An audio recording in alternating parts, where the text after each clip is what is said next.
My name is Marie Loudon-Haynes. I'm a member of the University of Findlay faculty.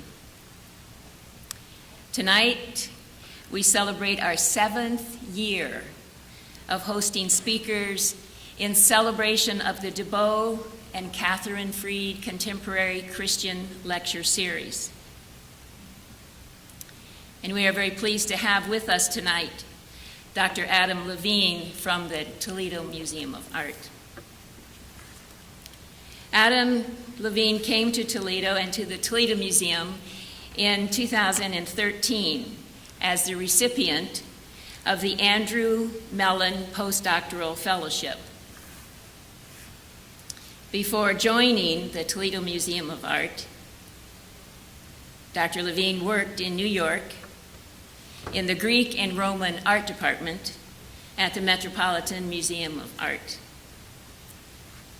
He now serves as the Associate Director and Associate Curator of Ancient Art in Toledo. Dr. Levine holds master's and doctoral degrees in art history from the University of Oxford, where he was a Rhodes Scholar. He holds undergraduate degrees from Dartmouth in anthropology, art history, and mathematics and social sciences. It is interesting to note that as a college student at Dartmouth, he was the Dartmouth boxing captain, and in 2007 was the Golden Gloves heavyweight regional semifinalist. At the TMA, he has been involved in the staging of various exhibitions, including the most recent, The Berlin Painter and His World, Athenian vase painting in the early 5th century. This is an extraordinary exhibit. It closes on Sunday, October 1st, so you still have time to make it. Now, he is co-creating an exhibition opening in January of 2018 involving ancient Egyptian mummies, purchased and brought to Toledo in 1906 by Florence and Edward Drummond Libby, TMA's founder. The Mummies from Egypt to Toledo opens February 3rd and will remain on the museum's floor in the Kennedy Gallery through May 6th. So you have plenty of time to see that exhibition. In a recent article for the press, Dr. Levine noted, "Our audiences are intrigued by the mummies, and we think it is important to tell their particular stories." Indeed. Well, we'll look for those stories in January, but tonight we are interested in Dr. Levine's stories and the images of Christ. Please welcome Dr. Adam Levine.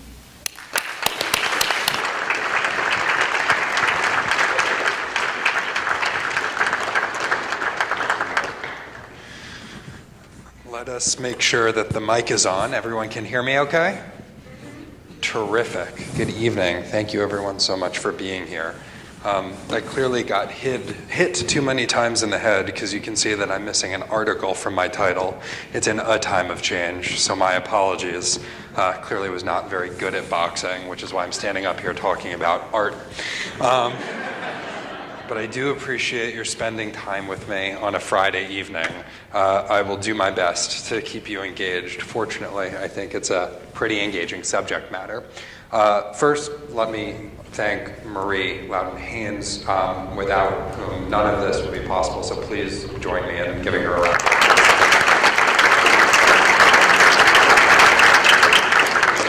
Fearless advocate for the arts, and I am pretty sure single-handedly put this entire event on. It is always a pleasure to work with you. Thank you so much. My sincerest thanks to everyone here at the University of Findlay for causing me to feel so welcome. to the Weinbrenner Theological Seminary for hosting us, to Marie and President Fell for the kind invitation to be with you, and of course to DeBow and the late Catherine Freed for their support of this institution, and this lecture is of course endowed in their honor. It is a pleasure to be with you, and I am humbled by the invitation. It is my objective to make remarks about the earliest images of Christ, and in so doing, relate those images to the mechanics of understanding, how it is we actually understand the visual world around us. Put simply, I want to use the earliest images of Christ to understand how we think as people. I'll spend the majority of my time on the images of Christ, and then talk a little bit about how we think, with maybe pepperings throughout of a bit on interpretation, cognition, and understanding. My talk will proceed in two parts. The first and most substantial, which is adapted and expanded from an article that I published last year, will focus on Christ's images in the late Roman world. It is obvious when you think about it chronologically, but I think many people sometimes forget that early Christianity was born into the Roman world. And while its theology may have diverged from non-Christian practice over the long term, the visual culture of the early Christian world was Roman, just as most everyone in this room's visual culture, regardless of your religion, is American. The second section will relate insights into how Christ's images work to convey meaning to the contemporary world, what it means for us today. But before engaging my topic, I think it's important to set certain expectations, and with this setting in mind, it's particularly important since, as I found out at dinner, there are learned theologians in the audience. So, caveat, caveat, caveat. This is an art historical talk, not a religious one. While I will at moments discuss theology, I do so only to elucidate important dimensions of an artwork. In its first centuries, Christianity was exceedingly diverse, with many different various forms of the religion in circulation. Even to this day, in this room, there are myriad churches and denominations, not all of which had the same feelings about images of Christ. This talk makes no claim about the validity or importance of images to liturgy or doctrine. However, this talk does acknowledge that iconic traditions of Christ exist, and as historical documents, they are essential to understanding the evolution of the early church. This paper is about a religion's attempt to articulate its core messages through visuals, but it is neither an apology nor a polemic against the practice. This winter, the Toledo Museum of Art, so between mummies and the Berlin painter, they're keeping me very busy, will be opening what I think will be a rather extraordinary exhibition of late Roman and early Christian art, titled Glorious Splendor, Treasures of Early Christian Art. The exhibition, which will be on view only in Toledo, nowhere else, will feature 27 rare objects, almost all of them from private collections, and 18 of them never before on display in a museum. So if you don't see the show in Toledo, you'll never see these objects again, probably. The show is not to be missed. Among a suite of spectacular objects, perhaps none is more captivating than a silver paten depicting the earliest securely dated image of the communion of the apostles. There's no earlier image in the world. Dated to about 550, 547 to 550 to be precise. We can get it very, very narrow, but we can't get it within that 3-year range because of the way that it's dated from stamps on the back that align with certain consular reigns. So dated to about 550. The gilded silver plate, which as I say is 18 inches in diameter, depicts images of Christ, 2 of them, in fact, perhaps to confer symmetry to the scene.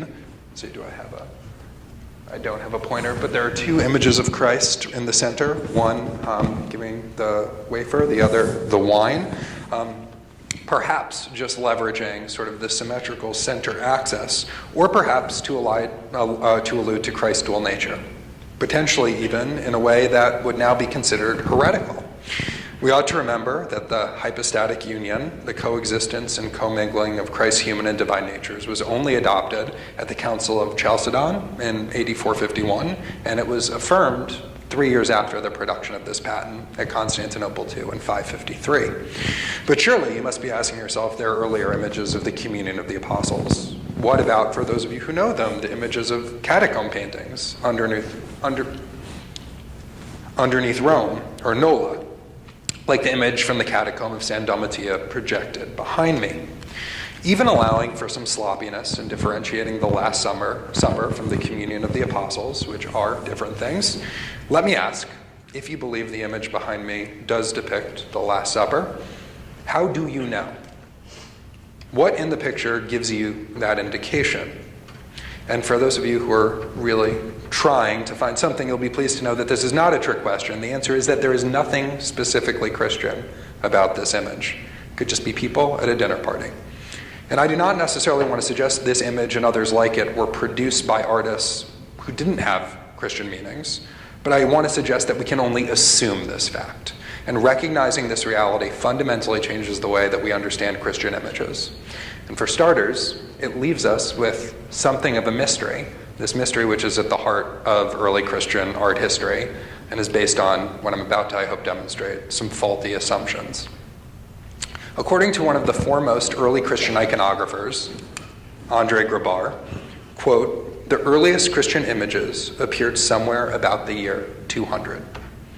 Grabar's contention has been so widely accepted that one scholar writes without even a footnote, and a very eminent one, and because this is recorded, I will not use her name, and I'm great friends with her.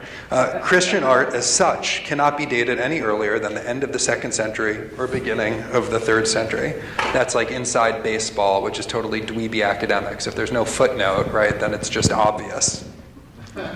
Of course, there is nothing wrong, and nothing in itself wrong, with the idea that Christian art appeared around 200, but the acceptance of the position means, as Grabar puts it, another quote, that during roughly a century and a half, the Christians did without any figurative representations of any kind. This is a strange conclusion to reach, and I'd like to suggest here tonight that what Grabar meant to say is that the earliest clearly identifiable Christian art appeared somewhere about the year 200.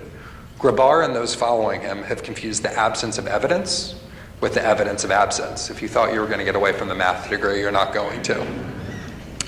One could rightly respond that the words I'm quoting from Grabar were delivered in 1961 at his Andrew W. Mellon lectures at the National Gallery of Art in Washington, D.C., and no refuting evidence has been turned up in the intervening 50 years. So that alone should indicate Grabar was right, shouldn't it? If we leave dating issues aside and the possibility that we're actually ascribing dates on the basis of Grabar's theory, there are nonetheless 3 persistent problems that suggest that the initial date of early Christian images needs to be reconsidered. First, and most glaringly perhaps, we have textual evidence to suggest that images of Christ were produced before AD 200. Both Irenaeus and Hippolytus, important early Christian church fathers, identify such images and associate them with non-Orthodox sects of Christianity, particularly those associated with a brand popular in the 1st and 2nd centuries called Gnosticism. One, allegedly started by this pseudo-mythical character Carpocrates in Alexandria, Egypt. It's unclear that he's a real person, with the following description from Irenaeus and Against the Heresies. They, i.e. the Gnostics, also possess images, some of them painted and others formed from different kinds of material, while they maintain that a likeness of Christ was made by Pilate at the time when Jesus lived among them.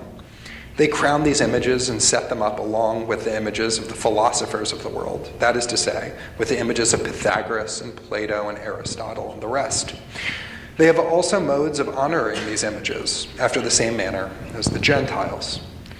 Leaving aside the apparent categorization of Christ as a philosopher, which is a subject for another paper, it is striking that Irenaeus so explicitly identifies the practice of Christian image creation with the period from which supposedly no images remain.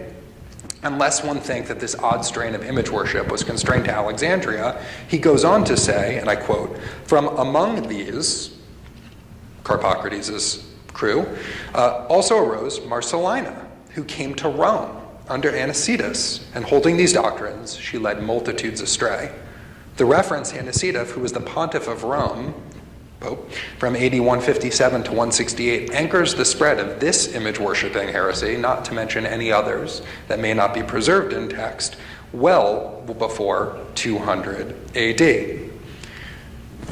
Here you have an image of a priest of Serapis from the Fayum, the sort of delta area of Egypt, dated to the 2nd century. And there is an Acts of John, an apocryphal book that tells of painted images like these of the evangelist John, before which candles are lit and garlands are hung. And the date of that is not entirely secure, but it is largely believed to be a late 1st or early 2nd text. The point being that there is textual evidence in support of the position that Christian image production predated the supposed earliest images. And this brings us to the second issue with Grabar's theory. Not all images that were produced would have survived. Seriously, you're not getting away from the math.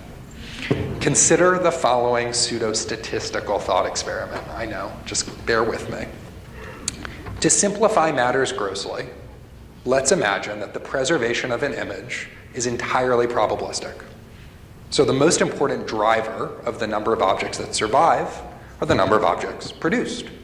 So for example, if objects are preserved 0.01% of the time, which is entirely made up, then one of every 10,000 objects will survive to the present day. But if you look at that from the inverse perspective, it suggests that in order for one object to survive, 10,000 would have had to have been produced.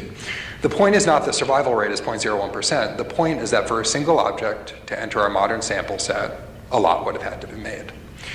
In turn, the primary driver of the number of Christian images produced is the number of Christians who want to depict objects related to their faith. And the standard rationale for the appearance of Christian images around 200 appeals to this very point by arguing that there were not many willing image makers in the first 2 centuries. The explanations traditionally given for the lack of willing image makers did not stand up to scrutiny. 2 reasons are cited above all others as constraints on so-called Paleo-Christian image production. The first is an aversion to images inherited from Judaism, and the second is a fear of expressing the faith brought on by persecution. So as far as the aniconic inheritance from Judaism is concerned, a number of archaeological findings, none more spectacular than the synagogue at Dura Europos. All of those are images of the Old Testament with painted biblical figures, dating from the late 2nd, early 3rd century, predominantly early 3rd century in Syria, demonstrate that Jews employed anthropomorphic imagery in at least certain cases. Dura Europos and synagogue mosaics like the late 1st, early 2nd century mosaic at Tiberias, also a synagogue in Israel, may not be generalizable, but they demonstrate variation in the practice of worship. Indeed, as is the case in Tiberias, we even see here 7 rays emanating from the head of the solar deity Helios, called Apollo in the Greek, and called Apollo in Greek, on the floor of a mosaic in a synagogue depicting the zodiac. So this is to say, we have not only Old Testamental imagery at Dura, we also have examples of appropriation of Roman religious images in a Jewish religious context. So this should cast some doubt on the notion that aniconism in Judaism, which is clearly not necessarily a universal rule, was an inhibitor to any Christian image production. The issue of Christian persecution, like the issue of aniconism, is a real one, but the idea that it subdued image creation completely seems a difficult position to maintain, since if persecution suppressed image creation, then one wonders why it is that the earliest Christian images, according to Grabar, appear to date from a period that coincides with the persecution under Septimius Severus, the emperor at that time. And here, and another plug for Glorious Splendor, is the greatest cameo you're ever going to see of Septimius Severus and his wife Julia Domna, which will also be in the exhibition. Or what are we to make of the apparently undiminished image production under the persecution of Diocletian 80 years later? The effect of persecution on image producers probably wasn't any greater than it was on martyrs. Surely there were those who were willing to do what they believed in regardless of the circumstances. None of this is to say that persecution and aniconism didn't affect early Christianity. They certainly did. But neither may be sufficient to explain the apparent absence of Christian images in the first 2 centuries. These external constraints certainly mitigated the production of Christian images, but they probably don't explain their not being there at all. So in probabilistic terms, back to our pseudo-statistical experiment, that the rate of image creation was somewhat diminished by aniconism and persecution suggests it might take longer for an image to survive to the present day. The notion that it might take 150 years for a clearly identifiable Christian image to survive for us today, even though images were being produced, seems a little less strange when viewed this way. Now, you could counter that while the foregoing may explain why the earliest Christian images appear to date 200, even though they may have been produced beforehand, the suddenness with which they appear remains unaddressed. But again, if we abstract the process of image making to the number of image makers, it should be clear that we would not expect linear growth. As several studies of the sociology of religion, any number of religions, have demonstrated, they grow like viruses. They either die out or they grow exponentially. While we do not have good material evidence representing image making among the lower classes, it is of note that geometric exponential growth is exactly the trend we see among later elite office holders. Using public records of the names of office holders, Timothy Barnes and more recently Alan Cameron demonstrate that from Constantine's reign onward, Christians suddenly come to represent a much larger percentage of office holders than previously thought. And this in turn has advanced the date attributed to the quote-unquote conversion of the Roman elite by nearly half a century. This rapidity of change is an important point, since it implies that there would have been families that would have been of mixed faiths, just as we have today. Family units didn't all convert all at once. People converted at different times. And indeed, in some instances, we even have examples of pagan parents and Christian children. Junius Bassus and his father are notable examples for those who know late antique office holders. Early Christian images, by necessity, therefore, may have had to appeal to both Christian and non-Christian audiences. We should bear this in mind for later in the paper, but for this moment, it's sufficient to note that by the late 2nd century, it is entirely conceivable that a critical mass of Christians would have been reached that was capable of producing enough images for some to survive until today, and a matter that seems sudden to modern art historians. Although the foregoing may explain away some of the issues with the appearance of Christian images around AD 200, a significant problem remains, and it brings us to the third issue with assuming that Christian images appear only at the close of the 2nd century. If the survival rate of objects were relatively high, say 1%, instead of 0.01%, so that 1 out of every 100 objects would have been preserved to the present day, then we'd expect a much greater likelihood of an object from the first 2 centuries that may have survived. In the absence of a way to calculate the actual survival rate, and in conjunction with textual sources that suggest there were at least some Christian images before 200, we must consider the possibility that there are extant Christian images from the first 2 centuries, and that today we simply can't tell them apart from contemporaneous non-Christian imagery. Put somewhat differently, the earliest Christian images may not have been differentiable. That is, they may have been ambiguous. Consider, just as a brief example of this juxtaposition, the figure on the left not being Christ, but being a sculpture of a charismatic philosopher from the eastern part of the empire, juxtaposed with a virtually identical face from a Roman catacomb, both made in the early 4th century. The idea that early Christian iconography would have been difficult to differentiate from contemporaneous non-Christian imagery should not be surprising for 2 reasons. On the one hand, Christian art, just as we're all Americans, or all, not necessarily, but all part of American culture in this room, Christian art looked to pre-existing and by definition non-Christian prototypes, which were Roman. One obvious implication of this relationship is that early Christian art would have looked strikingly similar to the corpus from which it was borrowing, as the philosopher behind me indicates.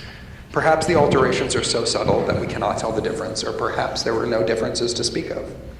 The second reason not to be surprised by the overlap of Christian and non-Christian iconographies is that such admixed imagery was typical in the Roman Empire at this period, which was characterized by a huge diversity of cults, many of which were blended together in a syncretic stew of deities, such as the stele depicting Jupiter Dolicanus at left.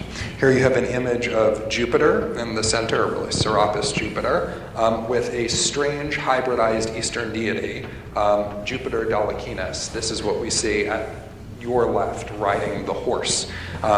Facial similarities to Jupiter in the middle, so clearly anchoring through juxtaposition. Bear that in mind for the future of the talk. Bearing the proximity of the two, implying some similarity between them, but this weird importation of an Eastern deity and an hybridization of him with the chief deity of the Western Roman pantheon.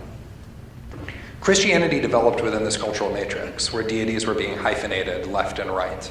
Eastern and Western, old and new, were being imported in a vast Roman Empire that was connected by trade and war. And the iconographic mixing we see among non-Christian religious images in the first centuries probably extended to the newcomer as well. Iconographical ambiguity, in other words, may have been a fundamental component of early Christian images. As Mary Charles Murray, an art historian and theologian, puts it, the most important feature of early Christian art is the controlling influence of the principle of adaptability. Ambiguity meant that these particular images could be made to convey several ideas at once. Unless we think this is only a modern church historian imposing her biases, let us also quote a church father, Origen. Although Jesus was only a single individual, he was nevertheless more things than one, according to the different standpoint from which he might be regarded. Nor was he seen in the same way by all those who beheld him. He did not appear in like fashion to all those who saw them, but according to their several abilities to receive him. This notion that ambiguity is core to Christian imagery and its understanding is important not only to image making thousands of years ago, it's essential to our understanding of how humanity can and should interact. Before, however, we relate early Christian image creation to the present day, we have more work to do to comprehend the mechanics of how early Christian images took on the meanings that they did. How, in other words, did it happen that imagery that was so ambiguous we cannot differentiate it from non-Christian artwork eventually came to be identifiably Christian? First, and above all else, the context of image locations changed. And this change relates to the critical mass, I'm suggesting, of Christians that probably emerged around 200. The larger number of image producers created more images, which resulted in a greater number of extant images, and, in general, a more clearly defined Christian context. So the apparent emergence of Christian art at the close of the 2nd century, in this model, has less to do with external constraints and more to do with internal dynamics. The growing religion produced more images, which resulted in both more surviving images and a clearer context for identification. For a concrete example of what this looks like, consider the image of a young, muscled man laid out in a restful pose. In non-Christian art, the topos, this theme, was characteristic of Endymion, the handsome Aeolian shepherd who chose eternal sleep over aging and death. A strikingly similar iconography, however, was recycled in Christian imagery to depict Jonah's rest beneath the gourd vine, as for examples we see on the painted ceiling of the catacombs of St. Peter and Marcellinus, and the image of Jonah is here at the bottom. What then separates the non-Christian image of Endymion from the Christian image of Jonah? The answer may seem obvious, but it is seldom made explicit. It's the juxtaposition of the Endymion iconography with Christian scenes. In particular, the throwing of Jonah overboard, which is at the top upside down, establishes the Christological meaning of the catacomb painting. Most of the other figures on the ceiling, from the praying figure known as an orant, to the Good Shepherd, about which we'll say much more later, could have been understood in a number of different ways. However, the inclusion of references to Scripture would have anchored a viewer's interpretation. In the event that a Christian context is given for an otherwise ambiguous image, it becomes possible to assign a Christian meaning to the figure. This contextual change does nothing, however, to explain the shift in iconography that began around AD 200. While Christian images were not introduced per se, explicitly Christian iconography was, most notably in the form of painted and carved biblical scenes like references to the book of Jonah. The second change at the close of the 2nd century, therefore, was the appearance of what some scholars call visual narratives that illustrated or alluded to the New Testament or the Apocrypha.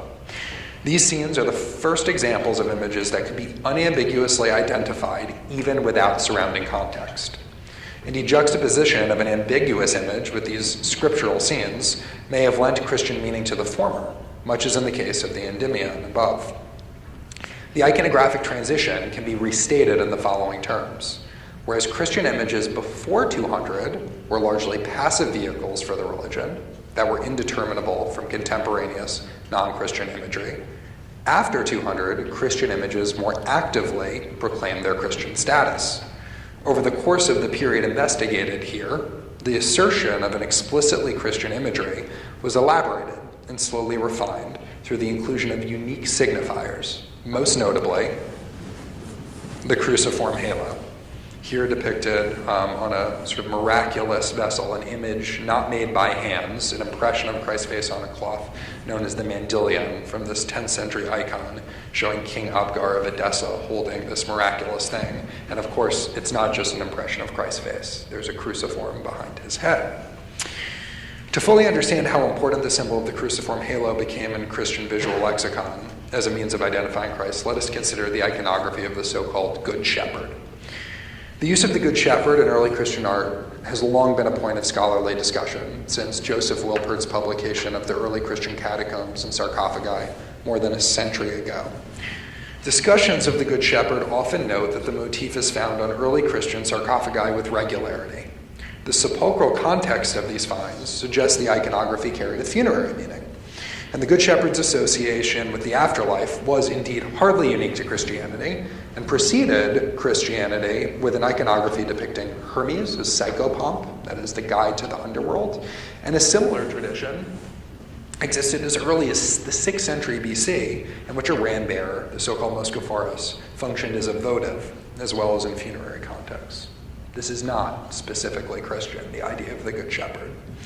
It is entirely conceivable, given such a precedent, that despite the many biblical and patristic references to Christ as a shepherd, the image of the Good Shepherd could have implied salvific themes to a late antique audience without necessarily carrying a Christian meaning. The important German archaeologist Theodor Klauser, who was also a theologian, espoused this very position, suggesting that the Good Shepherd was associated primarily with charity, philanthropy, and soteria, literally salvation. Klauser's position has not been abandoned, but it has been critiqued by many who argue that the Good Shepherd, when used in a Christian context, is a symbol of Christ. These scholars draw on scholarship at least as old as Klauser's that identify the Good Shepherd with the Son of God, and in particular with baptism.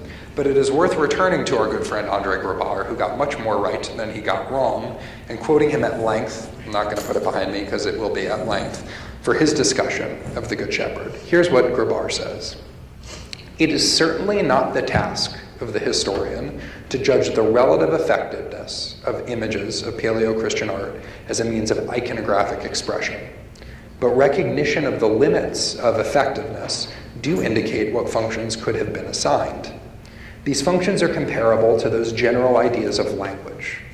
Some of these general ideas are abstract in character, while others tend to become so as a result of frequent use. In the series of abstract ideas there is, for instance, the notion of piety, which has as an image sign the orant, that praying figure, or the idea of philanthropy, which, although it is less obvious to us because of the greater rarity of the iconographic term, has its counterpart in the figure of the shepherd carrying the lamb.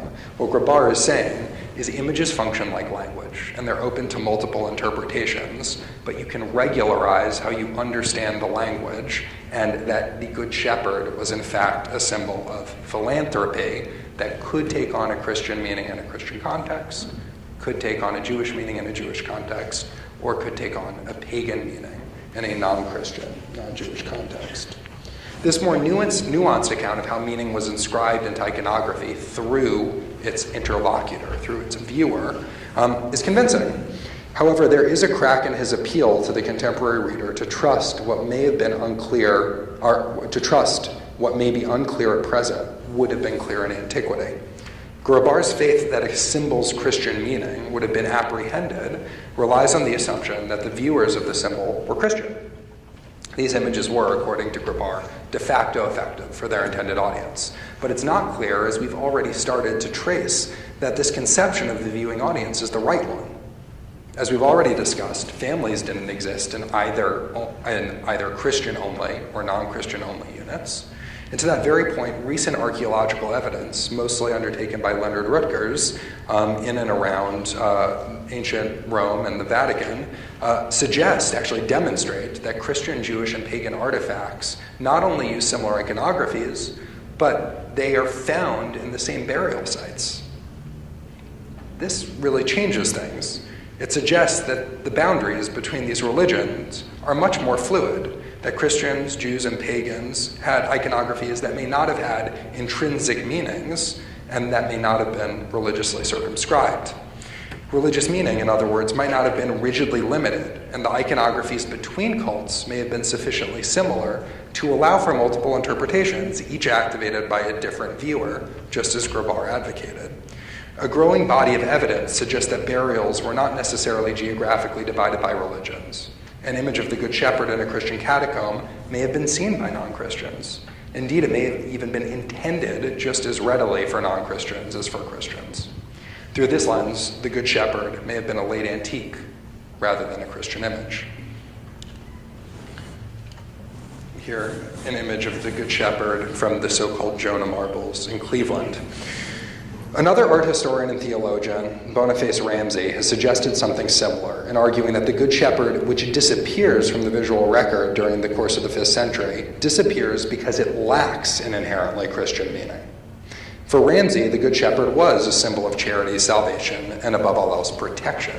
As Christianity concentrated its religious power, the need for such symbolism diminished and was replaced by the need for dogmatic representations. Thus, according to Ramsey, the Good Shepherd in the mausoleum of Galla Placidia, which is in Ravenna, Italy, represents a transitional moment when the old salvific iconography of the Good Shepherd is uncomfortably reconciled with the dogmatic requirement of depicting Christ incarnate. Here we have a cross as the shepherd's crook, clearly identifying the figure as Christ, but we haven't yet landed on the cruciform halo as the conventional mechanism for so depicting Christ. It's equally plausible, however, that the explicit use of an iconography that was at this point new, namely inserting the halo or the cruciform in his halo, was intended for the first time to unambiguously identify the Good Shepherd with Christ. In such a reading, previous images were recognizable signs of salvation and protection that were sufficiently nonspecific to allow for multivalent and contingent interpretations by a diverse audience. One intriguing element of Ramsey's work is his implication that the image of Christ in the mosaic from the mausoleum of Galla Placidia unambiguously identifies Christ, unambiguously depicts Christ. I think everyone in the audience would agree with Ramsey, but what I want to pivot to now is not that we agree, but why we agree. And it appears, on the basis of our agreement, mostly to do with that cross as crook that I pointed out, that there are probably certain rules for how we understand images as images of Christ. Any attempt to systematize how it is we identify images of Christ must employ one of 4 methods. The first and most straightforward method for identifying Christ is through the use of scriptural citations, which is to say text that refers to Scripture and which labels an image. The text in these cases must be immediately adjacent to the image and should explicitly define the figure depicted as Christ through either the use of his proper name or through the use of some other term that could only be used to identify Christ, Inri, Emmanuel, etc. The depiction of Christ from the catacomb of Domitilla, behind us, provides a prime example of the use of the scriptural citation. The painting in question, which is often cited as an example of the influence of Jupiter's iconography on Christ's image, includes the letters Alpha and Omega on either side of the figure's head as a reference to Revelation 22:13, where Christ says, "I am Alpha and Omega, the first and the last, the beginning and the end." The second method of identifying Christ is through the use of scriptural context. That is, the depiction of an image that corresponds to an episode from Christ's life as described in the New Testament, or Apocrypha. While the identity of a bearded image of Christ without any context might be confused for a philosopher or a deity, an image of the same figure entering Jerusalem on an ass unquestionably depicts Christ rather than Jupiter or a late Roman philosopher. The third method of identifying Christ is through scriptural symbols, that is, through symbols that refer to episodes from Christ's life without fully documenting the episode. They have a metonymic quality. The major scriptural symbol for Christ is the cruciform, which is indeed most often either on a book or in Christ's halo, as we've discussed here in the Synopy Gospels from the 6th century. While there are other symbols commonly associated with Christ, from a lamb to a globus mundi, an orb of the world, none of these other attributes are exclusive to Christ. Rather, each is often identified with Christ only in conjunction with another definite scriptural symbol, or through the use of an attribute in a scriptural context. Thus, an image of Agnus Dei, the Lamb of God, is only so identifiable. If the image is bad, it means I got to go there, which is kind of cool. So this is from Italy. Thus, an image of the Lamb of God is only so identifiable because it stands beneath a cross as a cruciform halo, or is inserted in an apocryphal or biblical scene here standing on Golgotha with the four rivers of paradise issuing forth from beneath its feet. The identifications of scriptural citations, scriptural context, and scriptural symbols, while important, are truly essential for the ability they confer to use a fourth method for identifying Christ, which we will call, and which we have already seen, interpretive juxtaposition. We've encountered this methodology with Jupiter Dolichinas, and after a fashion with our image of Jonah being thrown overboard, or Endymion, more properly. The premise of interpretive juxtaposition, at least as far as images of Christ are concerned, is that if an image of Christ is adjacent to an image without clear signifiers, but whose physical appearance is otherwise the same, then the ambiguous image plausibly could have been understood as Christ. If the two things look the same, maybe they are. Interpretive juxtaposition thus works through a kind of transitivity. If an image can be identified as Christ using citations, context, or symbols, then all similar images in the area could plausibly have been understood as Christ. That premise seems pretty obvious. We use it all the time, and that's where things start getting a little bit wonky. A demonstration of interpretive juxtaposition's application and the complications that arise from it can be found in a 4th century sarcophagus from the Basilica of San Ambrogio in Milan. The sarcophagus is meant to be read counterclockwise, which we can intuit from the left to right orientation. The lighting was terrible and it was walled off, or it was gated off, but hopefully you can still see even with the lights on. We can intuit that it's meant to be read counterclockwise from the left to right orientation of the figures on the sides of the sarcophagus. The longer sides of the sarcophagus depict scenes of Christ preaching to his disciples, and most notably, one of the scenes features an image of Christ as a beardless youth.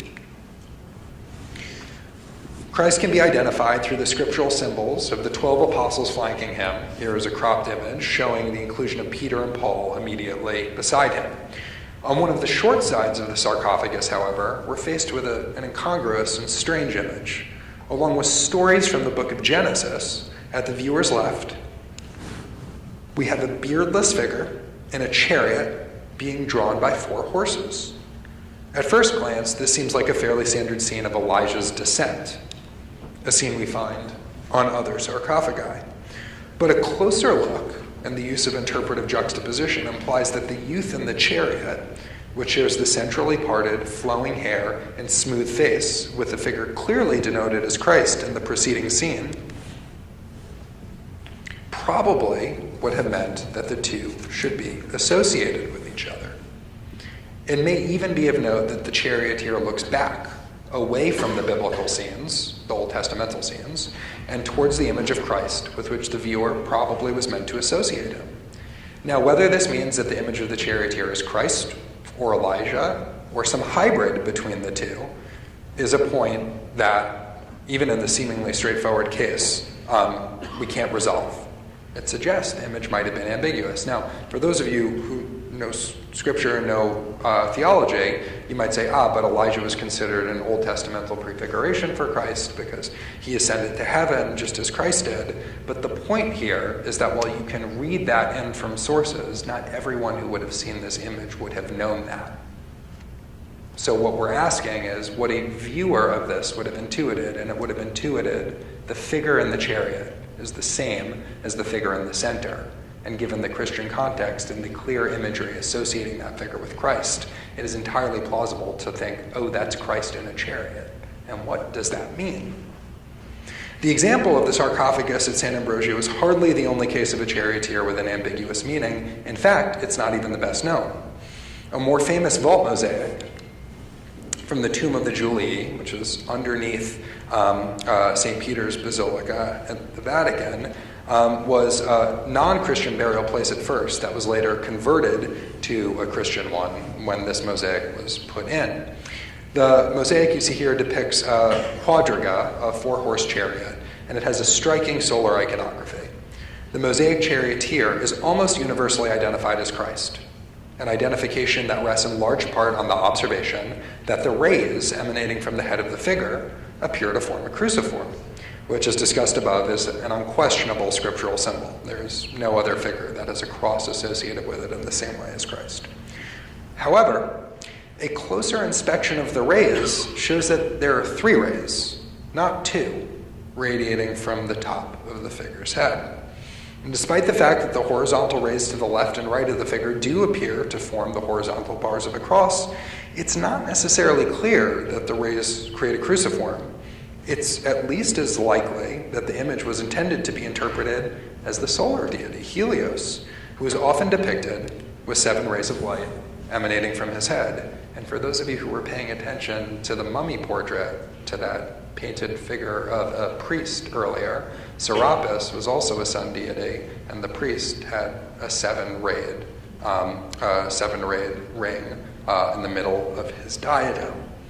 So could Christ and Elijah from the sarcophagus also be seen as a symbol for the sun?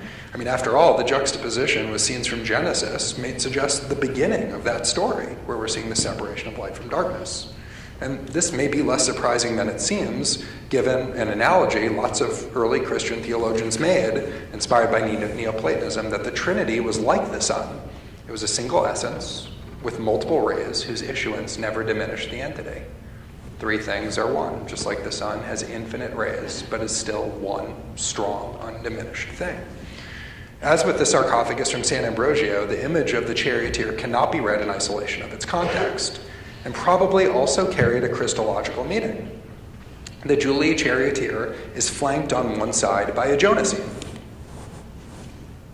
as well as a scene of a fisherman. The mosaic work of the 2 scenes and the adjacent lunettes is identical to the mosaic work of the vault, which implies that the 3 scenes were completed at about the same time. Obviously, the vault is in better preservational state. And given the scene of Jonah, we can therefore safely assume the charioteer was produced after the tomb was converted to a Christian burial place. Yet while the charioteer in the vault may have been intended to carry a Christological meaning, that is not the same thing as saying it depicts Christ. Of course, it is possible almost any late antique viewer would have identified or could have identified the image of Christ, maybe through juxtapositions no longer available to us, a decorated vessel that looked similarly, or an oral tradition that was given on the spot, describing what it was that was happening above them, or the shared appearance with a now destroyed Jonah, just as Christ and Elijah are likened to each other, anchoring one as biblical. Yet in spite of the temptation to identify the charioteer as Christ, in the absence of a cruciform shape to the rays, there is no scriptural scene or symbol to identify the image so narrowly. It's like our figure of the Last Supper from the Catacomb of Domitia. We don't have enough to be explicit that what you are looking at here is Christ. While interpretive juxtaposition may lend a Christian meaning to our charioteer, we cannot conclude with certainty that the image would have been understood by all viewers, which would have included many Christians, but perhaps some non-Christians, that this image was Christ. And just in case we're incredulous about the idea of Roman religious imagery appearing in a Christian context, let us remember a mosaic of Helios from a 1st century synagogue in Tiberias. Not only does the foregoing align with what we know about the syncretic nature of late Roman religion, but it also pronounces a key point of this paper. The majority of extant images of Christ before AD 500 cannot be clearly identified. They are ambiguous. We can interpret them however we like, but we cannot say authoritatively one is Christ and one is not for the majority of them. Certain signifiers were used to point viewers towards the intended interpretations.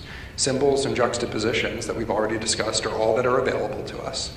But the very nature of early Christian iconography, with this reliance on the at that point still circulating images of the pre-Christian Roman world, ensures that at least some viewers, especially non-Christians, would have had great difficulty isolating a Christian meaning from an image of Christ. Even allowing for the inability to make certain identifications that may have been obvious back then, the quantity of ambiguous images suggests that ambiguity may have been part of the point or at least may have been difficult to avoid in creating these images. Here then is the fundamental lesson for the modern day that I want to emphasize tonight. Early images of Christ were ambiguous, and the power and effectiveness of those images derived from their ambiguity. It's not our fault as historians that we can't tell. My argument, in short, is that that was what made these images successful, and in part what allowed for the exponential growth of the religion. It was the success of the Roman Empire to be flexible to allow people to personalize it. These images did that by not being prescriptive until the religion had consolidated power and consolidated strength in the 4th and 5th centuries. That is, early Christian images were both accessible and inclusive. Early Christian artists understood that interpretation is not something that magically happens when someone has sufficient prerequisite knowledge. Interpretation is a fundamental human endeavor. We interpret all that we see, and we do so by assimilating what we see with that which we're familiar. If you don't believe me, consider the following, which, while overly simplistic, stretches the point. Images of Christ are ambiguous. We are always filling in blanks based on our experiences, in this case being primed by 45 minutes worth of blabbing on about ambiguity in Christ's image, and by asking ourselves, what have we seen that's like this? And yet, in spite of this reality, it's troubling that as a society we seem to have trouble asking this question of others. It's not enough to understand how we fill in blanks, that is to understand our own biases, although that's a start. It's incumbent on us all to ask how others interpret the world. What are the experiences others have had that cause them to see the world the way that they do? This is not a political statement, it's a scientific one. It's literally about knowing how people think. And only by comprehending how others approach things can we hope to influence them effectively. This truth was fundamental to the success of early Christian image making. The first images of Christ were so similar to contemporaneous visual culture that we can't even tell them apart. These images spoke to non-Christians as effectively as Christians because they spoke in general terms. This is a lesson for all of us today about how to communicate, and perhaps more profoundly, how successful communication requires understanding other perspectives. The past has much to teach us. We must look at it closely, though, and it sometimes requires seeing it from a different point of view. Thank you very much.